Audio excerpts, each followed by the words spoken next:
Is Social Security going to run out of money? Let's talk about that. Hi, I'm Christian with Plan Your Federal Retirement, back with another video with our All About First series. Today, I am going to be chatting through and talking about Social Security. I'll get questions from clients. I'll see the articles that pop up as well, talking about how Social Security is going to run out of money. And what I want to do is really dispel if that's a myth or what's some truth behind what's actually being said there in those articles. But somewhere around 2033, 2034, maybe 2035 is what we're seeing, that actuarially the trust fund balance of Social Security will run out of money. That part is true in that it's projected that it would run out around those years. But what is that trust fund? How it works with Social Security is most of the income, most of the revenue that is come from the tax of Social Security comes from, split between the employee and the employer. And that comes in. And then what is paid out to those who are collecting Social Security from that balance is paid out, that following year.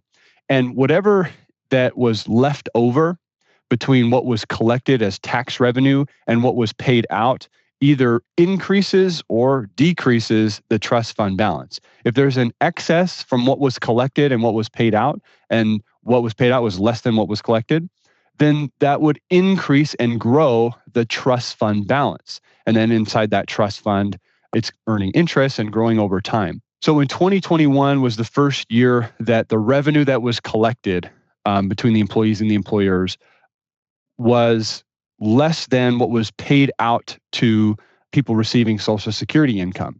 And so the difference had to come from that trust fund balance. And what I've pulled here and what I'm going to be sharing my screen is actually the 2022 trust fund report. Right now, I'm recording this video in 2024, and in right around June every year is when the trust fund reports come out for the previous year. So we don't have 2023s yet, but let's look at 2022s. So how we interpret this is we have OASI, which is the old age of survivors, plus we have the federal disability insurance, and then combined is OASDI. So the asset reserves at the end of 2021 were $2,852 billion. Then the next line talks about how much total income came in 2022, tax revenue, and total combined was $1,106 billion. Interest grew by $66 billion. There was also taxation of benefits, and it increased it by $48 billion. So the total cost in 2022 was $1,243 billion.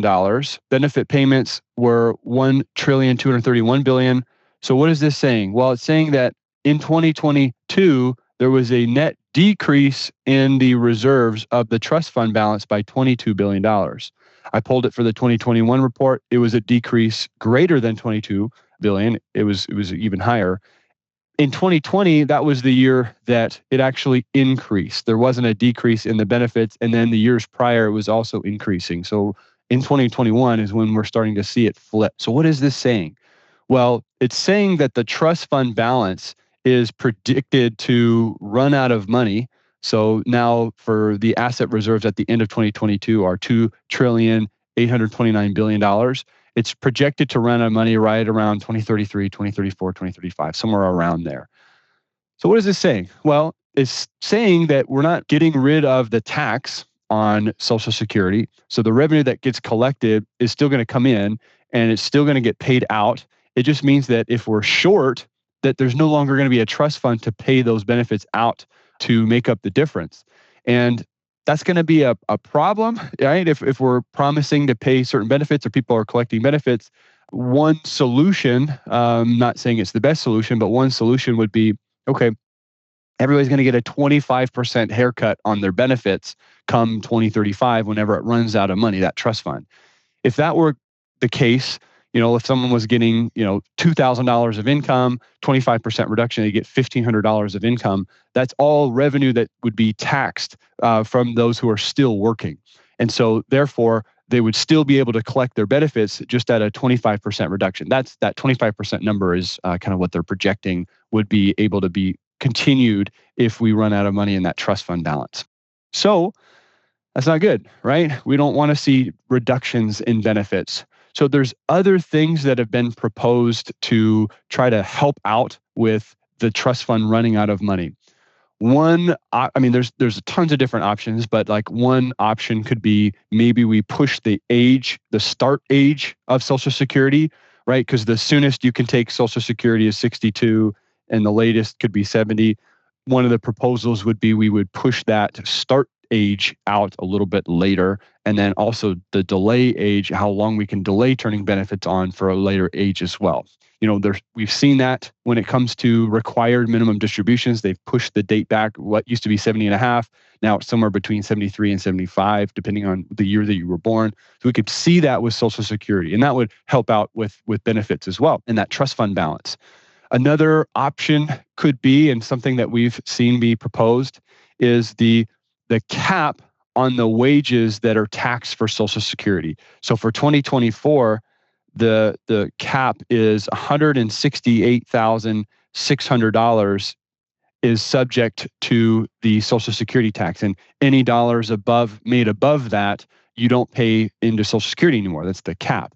So maybe that cap increases significantly, or maybe it's reduced or taken away altogether. So now, for example, someone making $1 million a year is going to be paying that Social Security tax on $1 million, right? And that would really help out with that trust fund balance. There's other things, again, that could be proposed, whether it's, again, pushing the age or changing how it's taxed, maybe increasing the tax rate itself. Obviously, all of these aren't going to be popular opinions within the general public, right? Raising taxes, increasing when you can start the Social Security. So this is why we're kind of seeing the can be kicked down the road from politicians on what is actually going to get done when it comes to addressing the trust fund balance and Social Security. And I wouldn't be surprised if they kind of push that all the way to the 11th hour for getting that taken care of, and really finding a solution there. Again, it would just be a very unpopular thing to want to propose early on as a politician if they're looking to get reelected. My personal opinion here, not jumping into politics, don't care who's elected or who's talking about it, but what we know is that we need to have some sort of change, right? We have to be anticipating some sort of change, because it's true that the trust fund balance is starting to lose money. And if we do nothing, then there will be reductions in benefits. So hopefully this video was helpful. If you have more questions related to Social Security, or if you have more questions related to your FERS benefits in general, make sure you leave that question below in the comment section. Make sure you're subscribed to our channel. Leaving a like is always great. And until next time, happy planning.